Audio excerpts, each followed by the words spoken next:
Welcome back to LifeLens TV, where we unravel the stories that matter to you. Today we dive into a gripping, heart-wrenching tale, a story that has left an entire village in shock and a major corporation in mourning. This is the tragic and mysterious death of Willis Ayieko Onyango, the beloved human resource director of Wells Fargo. As you sit there, you may wonder, what really happened to this man who was known as a people's champion? How could his life, so full of promise, end so brutally? Buckle up as we take you through step by step, revealing the chilling details of his final moments.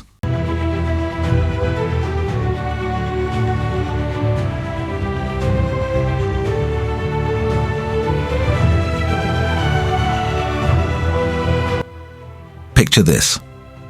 Deep in Uhuru village, Alego Usonga. The air is thick with grief. Family and friends are in disbelief. They've lost not just a man but a leader, a pillar in their community. The name on everyone's lips is Willis Ayieko Onyango, the man at the helm of human resources at Wells Fargo. But today, we don't talk about him for his leadership or career achievements. No, today we ask, what happened? Ayeko's final day seemed, at first glance, perfectly ordinary.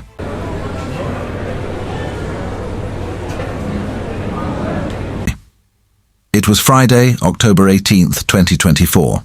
He left Nairobi, taking a flight to Kisumu. The day looked set like any other. He landed at Kisumu International Airport at around 2:30 p.m. If you can picture it, Ayieko made a quick phone call to his driver, asking him to deliver his vehicle, a distinctive orange Ford Ranger double cab pickup. The timeline is precise.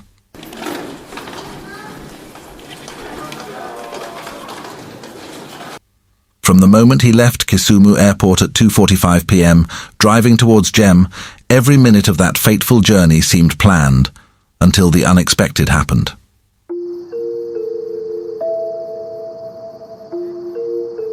He had one destination in mind, a night vigil for the late mother of his close friend, journalist Ben Agina.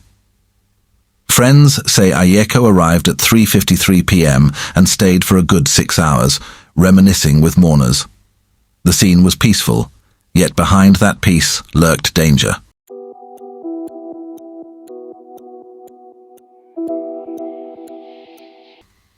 At 9:52 p.m., Ayieko left the vigil, heading home, his last known destination being Alego in Siaya County. But here's the twist, viewers. He never made it home. So what happened after he left? The path between Nyamninia and his home should have been a straightforward drive, but someone or some group was watching. Here's where it gets intense. The investigators pieced together a timeline from vehicle trackers.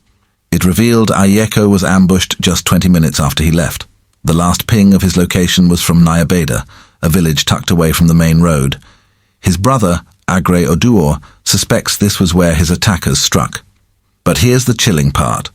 They took control of Ayeko's vehicle in just 3 minutes. Can you imagine the efficiency?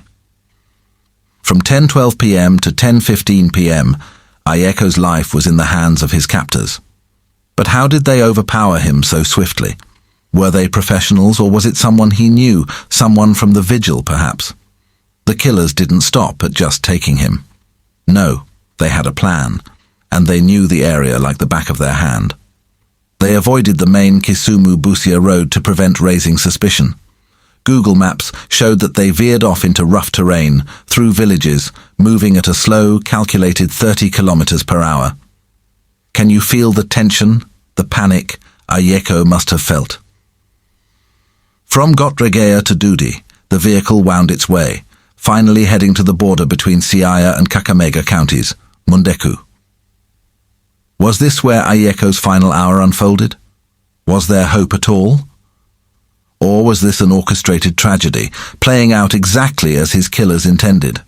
Viewers, we are left with more questions than answers. Who were these attackers? Why did they take Ayeko's life in such a brutal, calculated manner? What did they want from him? In the next part of our story, we dive deeper into the investigation, the clues left behind, and the people Ayieko interacted with on that fateful day. You won't want to miss it. Stay tuned as we uncover more shocking details that might change everything we think we know about this tragedy. This evening, The last straw that broke the camel's back is today. Welcome back. You're watching LifeLens TV. If you haven't yet, please consider subscribing and giving this video a thumbs up. Now, let's pick up where we left off. By 10:12 p.m., Ayieko's vehicle is seen stationary in near Bida. It's at this moment investigators believe that the killers made their move. But how did they manage to gain control of his vehicle in just 3 minutes? Something was horribly wrong. At 11:30 p.m., the vehicle is spotted again at Nyamninia, then at Yala, before being driven back towards Muhanda. It seems like a game, a dangerous one. These assailants drive in circles, evading the main highway until finally the torture begins. Between 11:30 p.m. and 3:44 a.m. the next morning, the killers take 3 hours and 52 minutes to carry out their evil plan. Ayieko, a loving family man, is subjected to unspeakable horrors. His mutilated body is found later, left in a shallow stream on the Siaya-Kakamega border. The brutal details of his death leave no doubt. This was not just a murder. This was an execution. The killers aren't done. After their crime, they continue their twisted journey, driving Ayieko's vehicle through villages, always avoiding the main roads. They pass through Sidindi, Namasoli, and eventually abandon the vehicle in Sabacha, Butere. CCTV footage captures the final image, 2 men casually walking away carrying paper bags. Days go by, and Ayieko's family, unaware of the tragedy, grows frantic. His wife makes countless calls, but Ayeko's phone is off. Finally, a missing person report is filed, but by Tuesday, hope turns to horror. Ayeko's vehicle is found, abandoned, far from home. The next day, a secondary school student discovers his body in the stream. The nation is left asking, why? Ayeko's brother, Agre Oduor, is heartbroken, not just by the cruelty of the murder, but by its senselessness. Ayieko had no known enemies. Why would someone do this to him? Oduor painfully recounts the injuries his brother suffered. His eyes, ears, and mouth were mutilated. A message was sent, but to whom? As we stand on the edge of this mystery, one question echoes. Who did this, and why? Thank you for tuning into LifeLens TV. I'm Peter Tosh Williams, and if you found this story impactful, please consider subscribing to stay updated with our content. Don't forget to like, share, and leave a comment below with your thoughts on this case. Every share helps spread awareness and keep stories like these alive. Once again, this is Peter Tosh Williams, and I'll see you in the next video, inshallah. My brothers and sisters, creating content that informs, educates, and keeps you up to date with the latest happenings is something we are deeply passionate about. But it is not an easy task. Each video you see is a result of countless hours of research, filming, editing, and refining, all to ensure we deliver quality content that resonates with you. Supporting one another is crucial. Your subscription helps fuel this passion, enabling us to continue this journey of bringing you the insights and the stories that matter most. We can't do without your help.